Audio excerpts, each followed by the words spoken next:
तम्बाकू ना किया पान में तो के कहीं नहीं थूकिया दो मैं जाके थूकिया। दूसरी बार फिर गई, फिर उन्होंने तम्बाकू डाल के पान बना के दिया। फिर मेरे मुंह से वही निकल गया कि गोपाल तम्बाकू से पान ना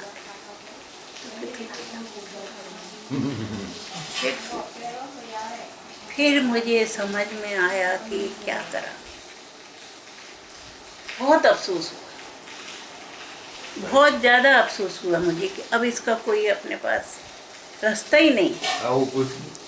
फिर मैंने क्या करा कि गोपाल तम्बाकू का पान रोकते थे और सिर्फ मुंह में रख के उसको और थूक देते थे, चबाते नहीं थे, सिर्फ मुंह में रखते थे, रस चूस के। और पान ऐसा कैसा बीड़ा वापस बाहर आता था। कौन?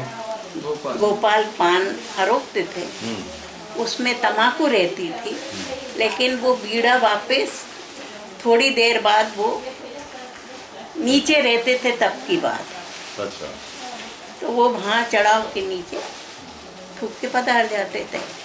मैं 2-3 दिन रुकी थी, तो मैंने क्या करा, वहाँ सब सफाई करी।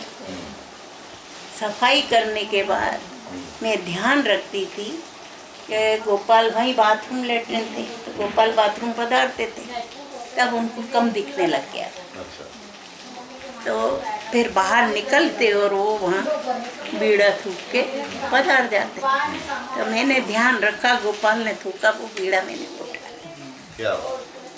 वो मैं साथ में लेके अपने आ गई और आज भी मेरे पास उसके थोड़ा सा प्रसाद का है, मैंने उसमें से खाया और आज भी अवेयर रखा। बहुत बड़ी बात।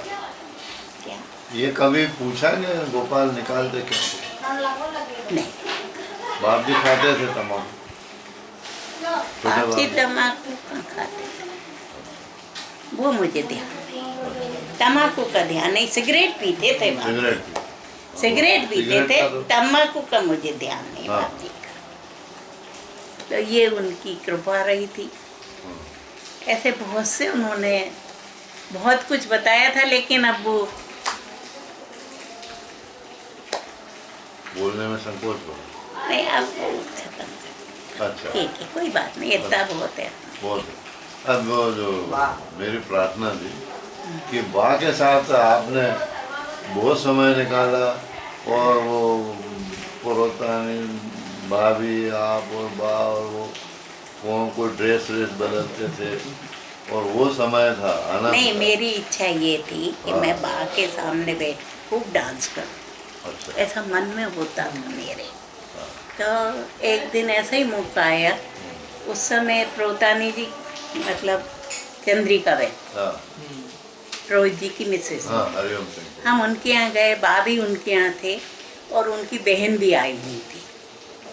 तो फोटो खिंचाने का कि बा का फोटो खिंचवाएंगे। अच्छा। ऐसा सोचा, सब साथ बैठ के फोटो खिंचवाएंगे। फिर सबने, हम तीनों ने ये तय करा कि अच्छा अपन मारवाड़ी कपड़े और गहने पहन के फोटो खिंचवाएंगे। अच्छा। अब सब हमने पूरे मारवाड़ी उनके ही पहने, मैंने तो मैं साड़ी में गई थी, सब कपड़े चंद्रिका पहन के, रकम उनकी पहन के फोटो खिंचवाए। आपने वो उनकी बहन जो रतलाम रहती है, अच्छा, वो भी आई हुई, उनने और चंद्रिका ने। अच्छा। हम तीनों ने, और बाबी राजी हुए, मुस्कुरा रहे, फोटो खींच रहे हमारे साथ में। फिर मेरी इच्छा हुई कि बा के सामने नचना है मुझे। अच्छा। क्या? मैंने डांस करा, डांस करके वो फोटो खिंचवा के मेरे पास आज भी है वो फोटो। क्या? मेरे को याद था कि आपके फोटो आपके वो फैंसी ड्रेस जैसे रहते हैं ना। हाँ, वो शानदार फोटो।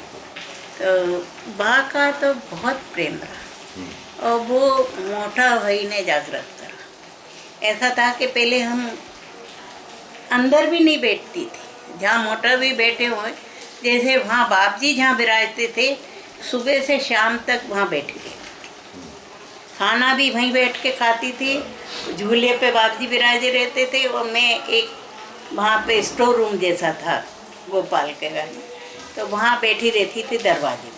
बाहर सब आदमी लोग रहते थे तो मैं अकेली वहाँ बैठती थी। तो खाना भी मुझे घासी भाई वहाँ परोसते। तो बाप जी का वो मैंने बहुत आनंद लिया। ऐसा ही मोटा भाई आती उनके हिसाब से थी। तो जब मोटा भाई बाहर कमरे में ही विराजते थे तो मैं सामने की साइड में बैठ जाती। बस एक खाने के टाइम कभी तो मोटा भाई इस दीवार पे जहाँ फोटो है वहाँ विराजते थे, और कभी वो जहाँ बा का फोटो लगा है अभी सिंगल वहाँ विराजते थे। और मैं इस साइड दरवाजे के पास जो जगह है वहीं बैठती थी, भले ही वहाँ बैठे हो या वहाँ बैठे हो, ताकि उस तरफ आदमी सब इधर की तरफ बैठे। तो उस समय फिर हम रात को जब सब चर्चा हो जाती तो मोटा भाई कहते, चर्चा निकली थी कि मेरे बाद इनको सब काम करना, बा के बारे में उन्होंने फरमाया था। अच्छा। कि पीछे का जो भी काम रह जाएगा ये करेंगे। अच्छा। तो फिर मैंने बा के पैर पकड़ लिए, बा मुझे साथ रखोगे ना आप? आपको जब ये सब मिलेगा तो आप मुझे साथ रखोगे कि नहीं? तो बा हंस देते थे, हंस देते थे। अच्छा। कुछ बोलते नहीं, हंस देते थे। हाँ। इस तरीके से मेरे दिमाग में मोटा भाई ने वो बना दिया था कि बा का क्या स्थान है, बोल दिया है ना। और फिर ये भी बताया था कि बा रामकृष्ण परमहंस का अंश है, क्योंकि वो इसलिए हैं कि जब अपन मोटा भाई को स्वामी जी मानते थे और रामकृष्ण परमहंस ने स्त्री भाव में साधना करी थी, तो मोटा भाई ने ये समझाया था कि महापुरुष जो भी विचार करते हैं उनको वापस प्रकृति में पूरा करना पड़ता है। तो वो जो स्त्री बने थे उस समय, खाली कपड़े पहन के बने थे वो उस जन्म, तो उनका वापस इस समय अवतार लेना जरूरी था और ये मंदिर का काम उनके लिए था। इसलिए तो बाप जी ने ये फरमाया था, ये मोटा भाई ने मुझे बताया कि बाप जी ने ये कहा था कि भगवान ने तो बैरी बनी ने पन रेऊ पड़े थे, ये शब्द थे। हाँ। ये मोटा भाई ने मुझे बताए थे, है ना। तो उस हिसाब से मोटा भाई वो कर गए थे। इसके बाद फिर जब शरीर छोड़ा तब मैं 15 दिन बा के साथ रही यहाँ पे। बा को फिर यहाँ लाए करा, फिर मैं रोज बा से पूछती रहती थी, हाँ। बा मोटा भाई आए क्या? बा मोटा भाई आए? बोले हाँ आए थे, पर मुझे याद नहीं वो क्या बोल के गए, ये याद नहीं। बात करी थी पर गए। डेली आते थे बा के पास। क्या बात? एक बात आपको बता दूं, डेली बा के पास मोटा भाई आते थे। बा अगर उगाड़े हुए तो उनको उड़ा के जाते थे। दूसरा, बा के एक यहाँ पे मस्सा हो गया था इतना बड़ा, अब बा बताते नहीं थे किसी को भी। फिर बा ने उस मस्से, मोटा भाई ने आके जनोई से उस मस्से को यहाँ से बांध के गए थे। और फिर मुझे बा ने बताया था कि देखो ये मस्सा मोटा भाई बांध गए, उसकी लंबी थी डोरी तो वो लटकती थी, आखिर वो मस्सा फिर कट गया उस डोरी से बाद ही हुआ है। मोटा भाई के जाने के बाद, हाँ ये जाने के बाद की सब बात। ये तो मस्सा की तो अपने की बात है, मतलब मैं भी हाँ बंदा था ना, ज्यादा तकलीफ होती थी उनको। हाँ तो और फिर वो मस्से एक से क्या था, मेरे को उन्होंने बताया भी था कि देख देख यहाँ है, हाँ मस्सा है। तो फिर क्या बोलते थे, चलिएगा अपना, बहुत तकलीफ देती।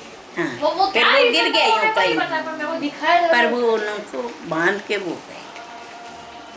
और मैं डेली पूछती थी।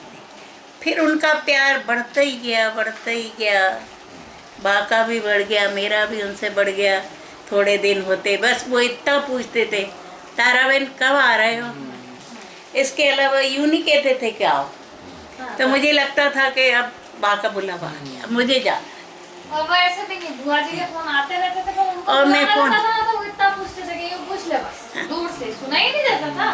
फोन दे कभी आई रहा और फिर सुनो तुम, बस पूछते वो थे, सुनो तुम कि वो क्या बोल रहे हैं। बस। और फिर जो भी मेरे प्रश्न रहते थे मैं उनसे लिख के पूछती थी, क्योंकि सुनने में कमी आती थी, तो मैं सब प्रश्न उनसे लिख के, कहीं के भी हूँ, किसी के बारे में भी हूँ, अपने घर के बारे में, सब लिख के पूछती थी।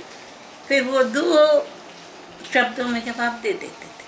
मेरा पूरा पेज का प्रश्न का उत्तर 2 में कह देते थे और मुझे तसल्ली हो जाती थी। हाँ।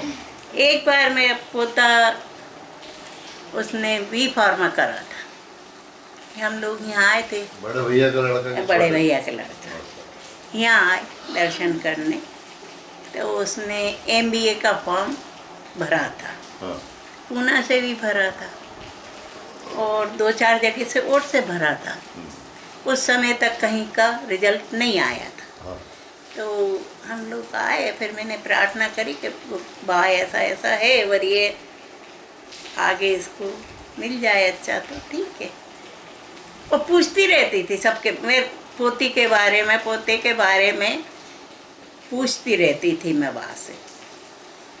तो मैंने पूछा तो एकदम खुल के जवाब नहीं देते थे कभी भी, हो जाएगा बस ऐसे। मैं पोती के लिए पूछा, बा इसकी शादी नहीं हो रही, कब होएगी? पहले पूछा 22 साल की थी जब, तो कहे, अभी इतनी छोटी है, अभी से क्या शादी करना? फिर से यूँ कह दिया। तो मैंने कहा भाई अभी तो बा ने मना कर दिया, अपन तो नहीं करेंगे। 24 साल की हुई, मैंने कहा अब तो 24 साल की हो गई, अब पूछो। हाँ देखो, ऐसा कह दिया। अब देख रहे थे, ऐसे करते करते 31 साल निकल गए। 31 में मैं वो आ गए, पोती 31 साल में शादी करी है। अच्छा। तो मेरे से बोले, क्यों बेंगलोर में लड़के नहीं है क्या तुम्हारी जात के? मैंने कहा है तो सही गोपाल, पर कैसे देखे, अपन यहाँ रहते हैं, वो वहाँ है, अपने क्या पता कि समाज में कौन का लड़का कैसा है, क्या पता।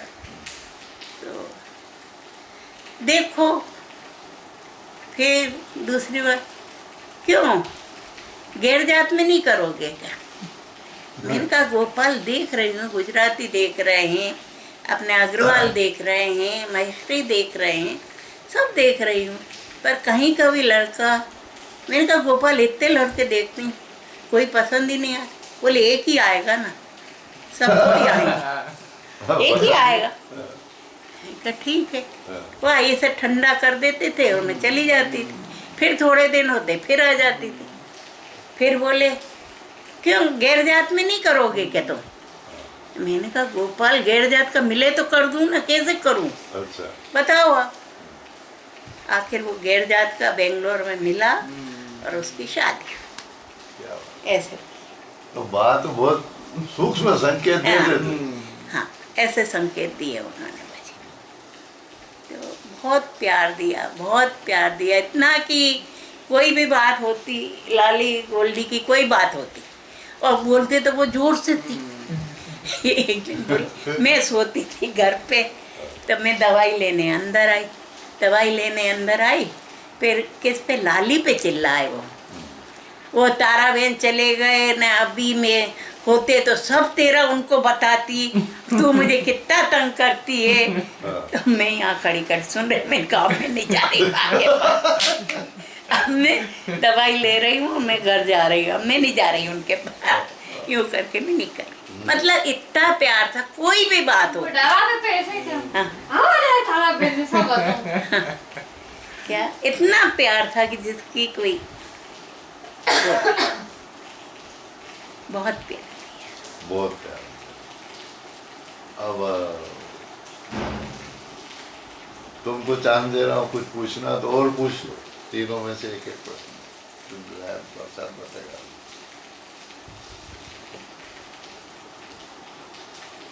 बस प्रभु की कृपा रहे, यही प्रार्थना है प्रभु से अपनी, सत्संग को यही विराम दे दो। अच्छा। सदगुरुदेव की जय। चलो।